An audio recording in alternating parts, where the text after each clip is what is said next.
Muy buenos días tengan todos ustedes. General Óscar Adolfo Aranjo Trujillo, Director General de la Policía Nacional de Colombia, bienvenido. Señor José Gabriel Ortiz Robledo, Embajador de Colombia en México. Señor Jorge Aníbal Riaño, Ministro Plenipotenciario de la Embajada de Colombia en México. Bienvenidos. Amigos, amigas, gracias por acompañarnos. Agradezco también la presencia de empresarios, miembros de asociaciones civiles, distinguidos invitados todos. Es evidente que nuestro Estado y el país en general viven momentos difíciles a causa del crimen organizado y que en los últimos años se han visto un incremento significativo en los índices de violencia y criminalidad. Nos duele ver cómo la sociedad se debilita ante este problema y nos entristece ver el temor y la impotencia que ha permeado en nuestra sociedad. Creemos que se ha estado haciendo un esfuerzo importante tanto en la Procuración como en la Administración de Justicia. El Gobierno federal ha mostrado una voluntad firme para combatir el crimen organizado. Sin embargo, nos encontramos con un problema muy complejo, de múltiples facetas y que desemboca en ocasiones en la no aplicación de la ley, en un sistema de persecución del delito que permite una gran impunidad y que a pesar de los esfuerzos prevalecen algunas ineficiencias en la prevención y el combate al delito, que fomentan la corrupción y por ende la desconfianza ciudadana.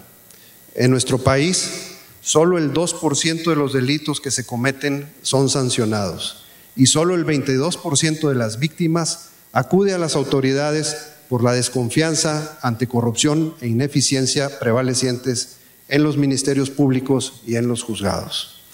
México necesita que los miembros de la sociedad tengamos la disposición para involucrarnos responsablemente en las acciones de cambio y mejora para el futuro, y que las autoridades muestren el compromiso de externar y compartir la responsabilidad de la gestión. Es tiempo de una cruzada nacional contra la corrupción, con un objetivo de cero impunidad. El pueblo mexicano no es, por naturaleza, más corrupto o pasivo ante el abuso que otros. El problema es la falta de una cultura de respeto a la ley, con reglas claras e instituciones eficaces que aseguren que se respeten, con consecuencias ejemplares y oportunas para cualquiera que las infrinja, sea quien sea. La experiencia universal confirma la tesis de que no se puede avanzar sin actuar simultáneamente y de manera coherente en todos los subsistemas del sistema de justicia penal y si además no se trasciende el mero ámbito penal y se involucra al conjunto del Estado y de la sociedad. Se precisa entonces de la intervención de autoridades de todos los niveles de gobierno y de las diferentes áreas de actividad, pero también de una participación en la comunidad, en la toma de decisiones y en la evaluación puntual de resultados. Se trata, pues, de construir el esquema de seguridad pública como esfuerzo conjunto de todas las instituciones y fuerzas sociales. El fortalecimiento de la cultura de la legalidad requiere de acciones directas de promoción por parte del Estado y la sociedad, educación formal, promoción de valores a través de campañas permanentes, la amplia difusión de las leyes y el respaldo a las organizaciones sociales que juegan un papel activo a favor de la convivencia civilizada. Ninguna nación ha obtenido logros duraderos en seguridad sin que la inmensa mayoría de los habitantes participe de una cultura de la legalidad. Estamos convencidos que a través del involucramiento de los sectores de la sociedad en cuestiones estratégicas como la seguridad y la impartición de justicia, estamos caminando en el sentido correcto. Les quiero asegurar que tanto en el sector empleador, representado por Coparmex Nuevo León, en las asociaciones civiles representadas por el Consejo Cívico de las Instituciones de Nuevo León y en las empresas regiomontanas representadas por FEMSA, damos un gran valor a la difusión de temas como la cultura de la legalidad y la participación ciudadana. Por lo anterior, el día de hoy nos sentimos muy honrados de contar con la presencia del general Óscar Adolfo Naranjo Trujillo, Director General de la Policía Nacional de Colombia, quien cuenta con una amplia experiencia en el combate al crimen en un país que es considerado internacionalmente como un ejemplo de la lucha decidida por parte del gobierno, la sociedad y las instituciones contra el flagelo de la delincuencia. Una vez más, agradezco a todos su asistencia y concluyo este mensaje para dar paso a la presentación de nuestro distinguido invitado, cuya participación, estoy seguro, será muy provechosa. Muchas gracias. Bueno, no quisiera alargar mucho esta introducción para dejarle todo el tiempo al general Naranjo. Entonces voy a leer una versión muy en síntesis de su trayectoria. Me puse a buscar información sobre el general Naranjo y me gustó una entrevista que le hicieron en la televisión colombiana, particularmente la introducción del conductor. El invitado de esta noche decía: pensó en ser cura, luego resultó sociólogo, después comunicador, y al final cambió su mochila con libros sobre el existencialismo francés por el uniforme.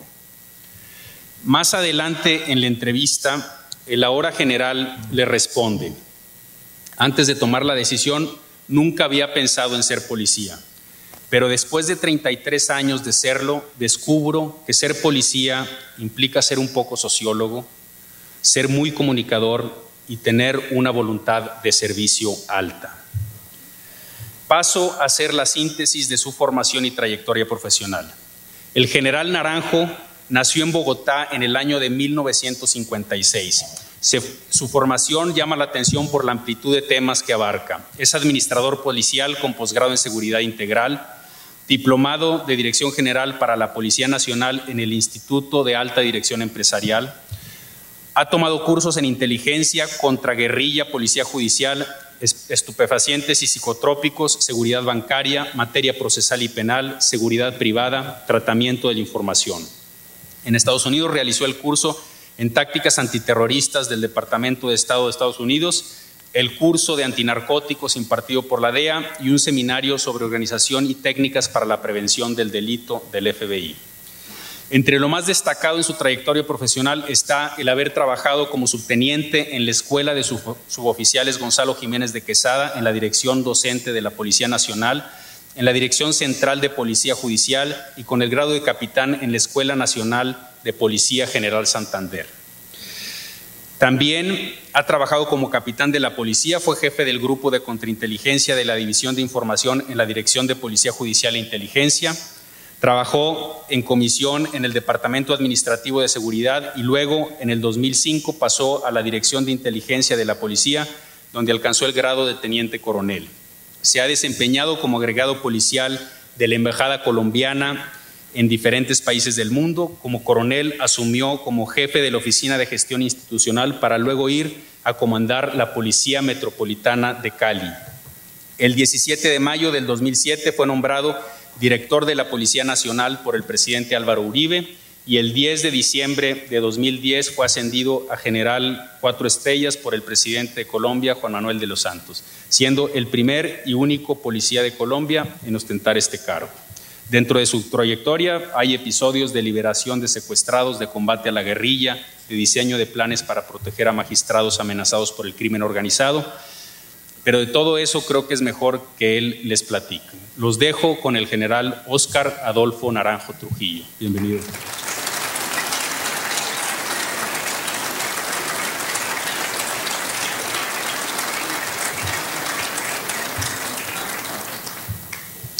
Bueno, a esta hora de la mañana, una presentación tan generosa, creo que comienza a liberarme un poco de enumerar el protocolo formal.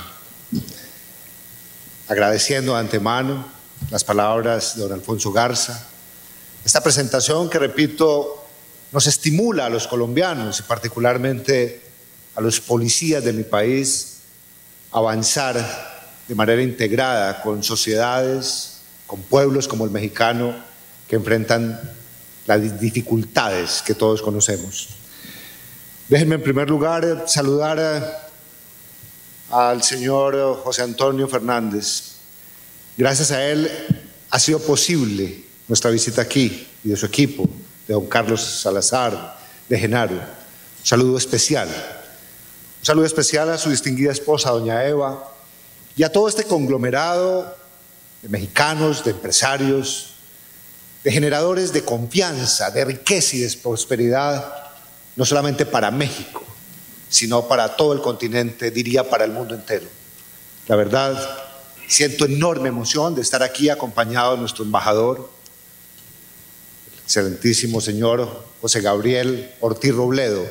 Para los colombianos, José Gabriel, de estar acompañado aquí por el doctor Julito Riaño, como lo queremos, le decimos cariñosamente en Colombia, el diplomático de carrera más antigua que tiene mi país, y estar acompañado por mis oficiales, por el coronel Vargas, director de inteligencia de la Policía Colombiana, para transmitirles el saludo de mi presidente, el doctor Juan Manuel Santos Calderón, de 45 millones de colombianos que nos sentimos cada vez más unidos a México, y el saludo de quienes hacen posible que yo esté aquí, 165,000 hombres y mujeres de la policía, pero muy particularmente y especialmente 3,000 de ellos que en los últimos 10 años, en los últimos 2 lustros, han sido asesinados cumpliendo con su deber.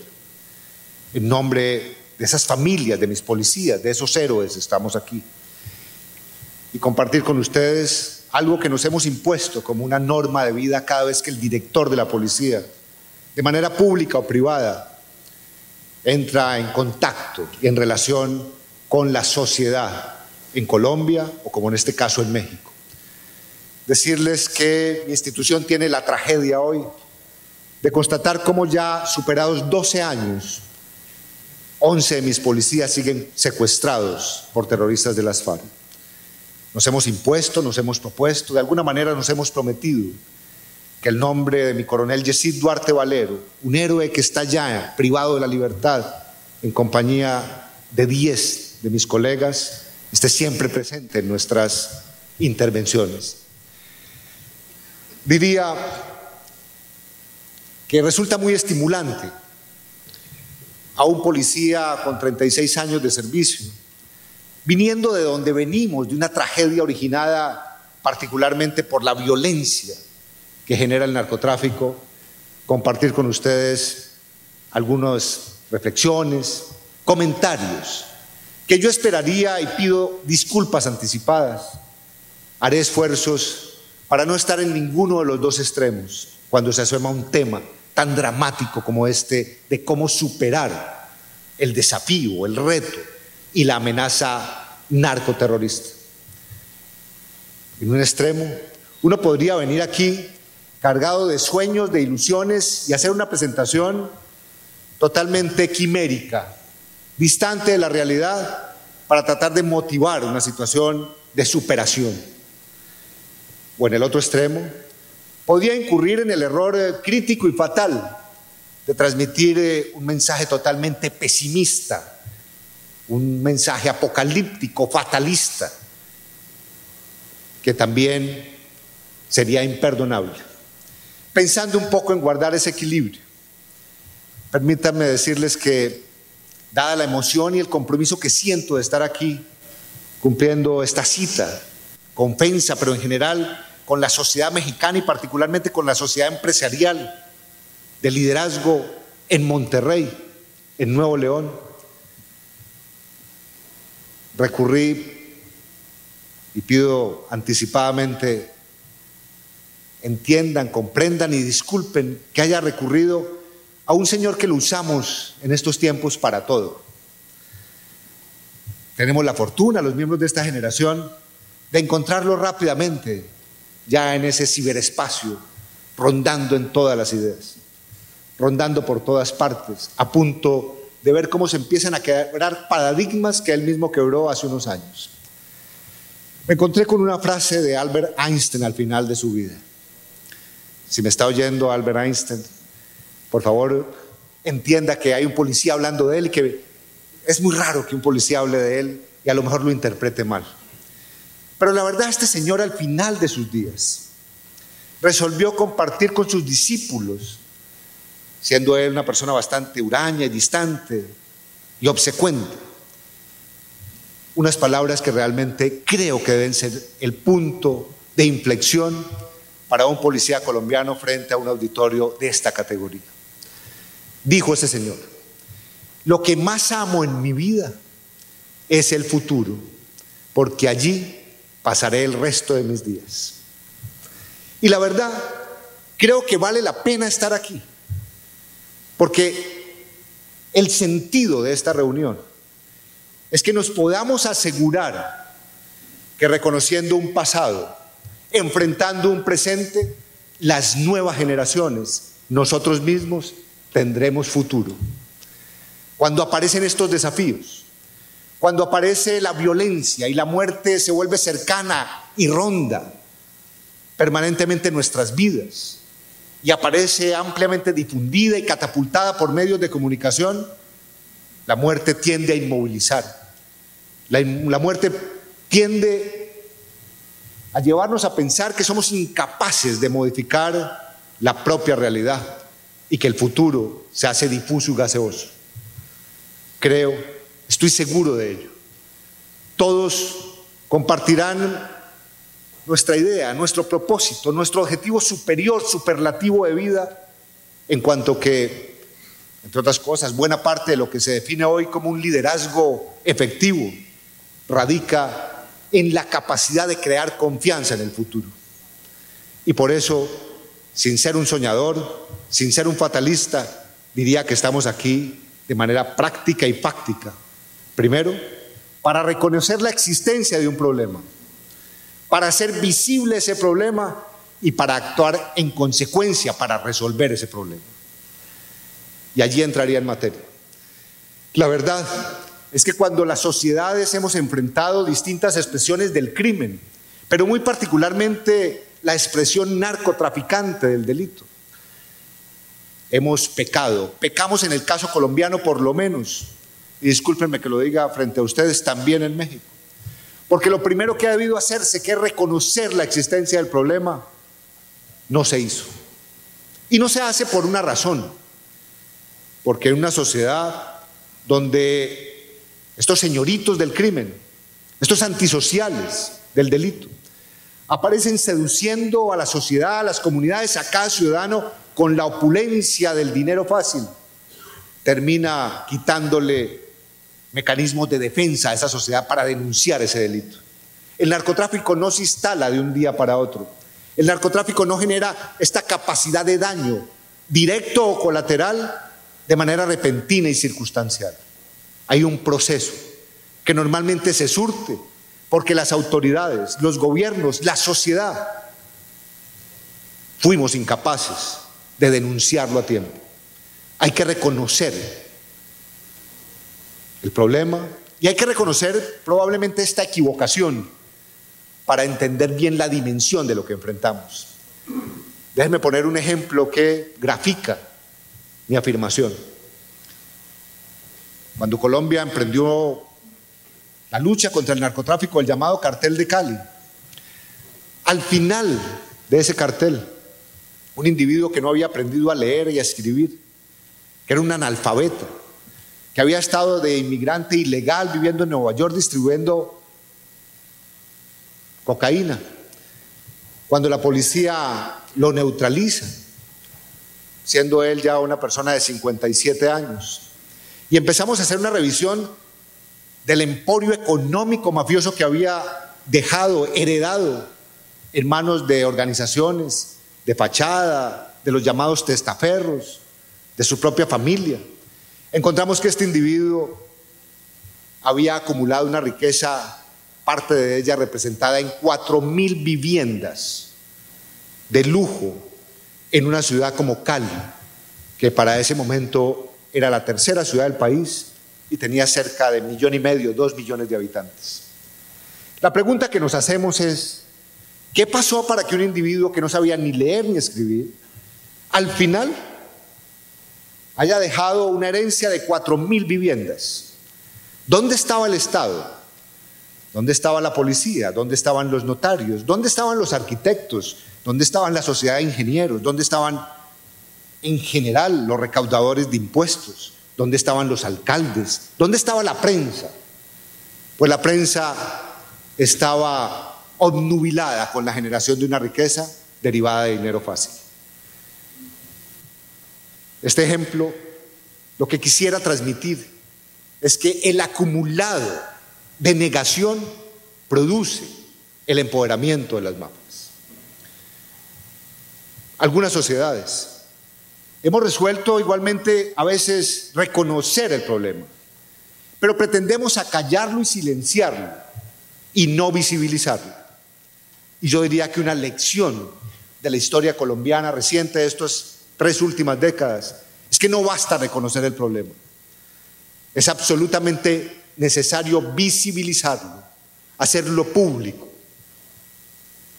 Y aquí, digamos, lo que uno se encuentra son como 2 posiciones antagónicas al interior de la sociedad. Un sector de la sociedad que piensa que la difusión de noticias alrededor de estos fenómenos producen daños, multiplican el daño y generan una corriente de opinión tremendamente adversa a la institucionalidad. Y en el otro lado, una idea libertaria de la libertad de expresión, alrededor de la libertad de expresión. Déjenme decirles que si algo hay que proteger en situaciones de crisis, es la libertad de opinión, de pensamiento y de expresión. No importa cuán dolorosa sea esa expresión y cuánto costo haya que pagar por asegurar la libertad de prensa. Cuando una sociedad recurre a callar, no visibilizar fenómenos como este que enfrentamos frente al crimen, realmente le hace un gran favor a esos mafiosos. Los mafiosos sueñan con no ser visibles. Los delincuentes narcotraficantes sueñan con pasar campantes, de pavonearse sin recriminación y sanción social, mucho menos penal. Acallar la prensa sería un error imperdonable.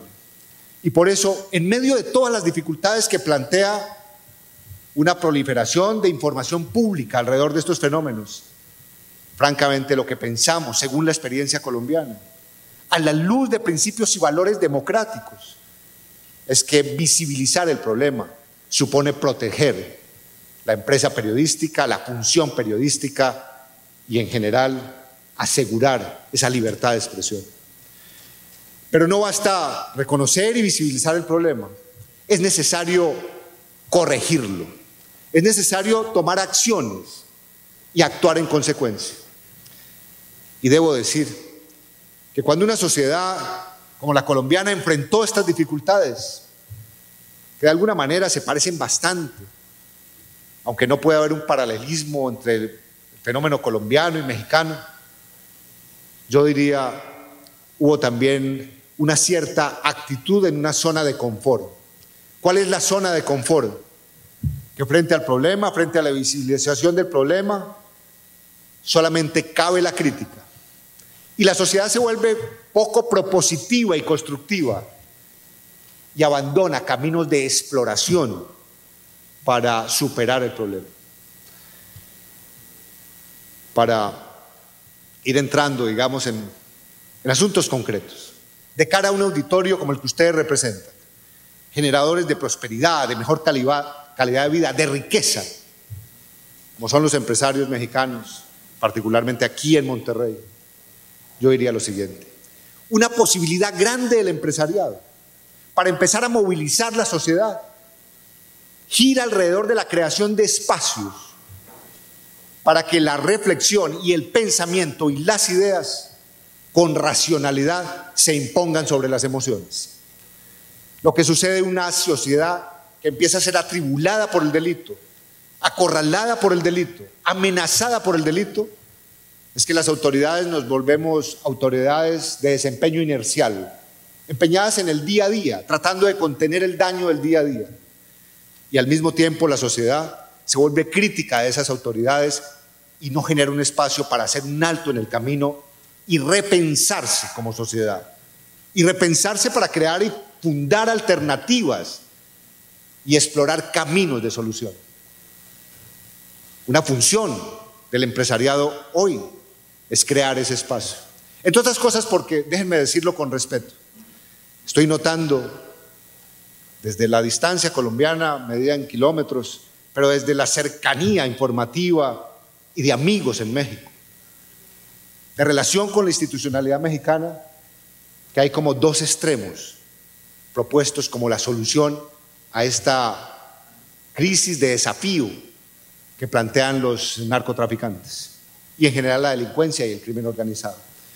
Una vía de solución es mantener la llamada mano dura institucional contra la delincuencia, donde se piden más capturas, más arrestos, más incautaciones, más leyes restrictivas que aseguren el cumplimiento de esas autoridades y produzcan resultados eficaces.